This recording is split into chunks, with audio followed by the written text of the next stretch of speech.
Baik, terima kasih. Assalamualaikum warahmatullahi wabarakatuh. Salam sejahtera bagi kita semua. Perkenalkan, nama saya Guru Selera Boleng Makin, NIM 210401010003, Prodi Bimbingan Konseling.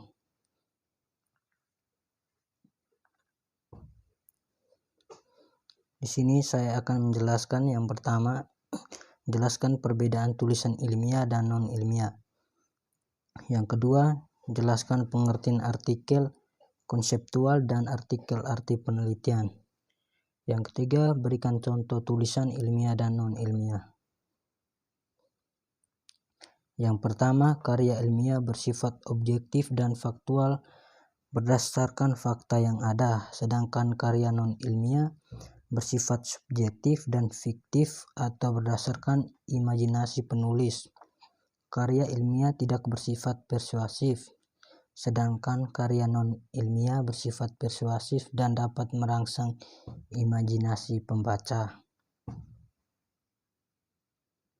Yang kedua, pengertian artikel konseptual adalah hasil pemikiran, penulisan atau suatu permasalahan yang dituangkan dalam bentuk tulisan. Yang kedua, pengertian artikel penelitian adalah jenis karya tulis ilmiah yang memberikan informasi terkait temuan penelitian, pembahasan hasil penelitian, dan kesimpulan. Model artikel penelitian bisa ditulis dalam bentuk laporan teknik dengan tujuan, laporan teknis, dan artikel jurnal. Yang ketiga, contoh tulisan ilmiah. Di sini saya ambil contohnya pemanfaatan kembali sampah. Bab 1, pendahuluan. A. Latar belakang masalah.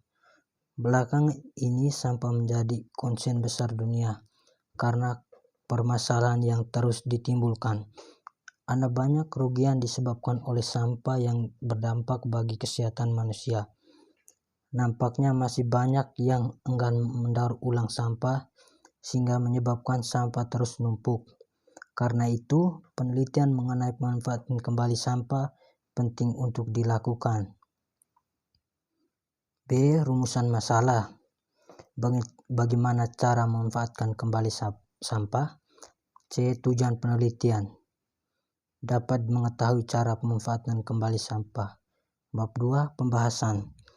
Sampah yang banyak dihasilkan oleh masyarakat sebenarnya masih bisa digunakan agar tidak terlalu banyak numpuk. Pemanfaatan kembali sampah pada dasarnya tidak memerlukan waktu yang lama. Yang terpenting adalah kreativitas dan ketekunan. Untuk sampah organik bisa diolah kembali menjadi pupuk. Sedangkan sampah kertas bisa didaur ulang dan dijadikan kertas lagi. Untuk sampah plastik dan kaleng bisa dimanfaatkan untuk dijadikan berbagai wadah, tergantung ukuran. Kesemua pemanfaatan sampah tersebut tergolong ke dalam brause atau pemanfaatan kembali. Bab 3, penutup. Kesimpulan. Sampah memang tidak terlepas dari kehidupan manusia dan seringkali menimbulkan masalah. Akan tetapi bukan berarti tidak ada solusi untuk hal itu. Ada banyak cara untuk memanfaatkan sampah, bahkan mengubahnya menjadi sumber penghasilan. Di sini yang kedua, contoh tulisan ilmiah. Meski begitu, saya ingat karakternya di rumah ini. Teras ini berisi ingatanku tentang dia. Sekarang bahkan ingatan ini menganggah setiap kali saya ingin melupakannya. Mengapa demikian?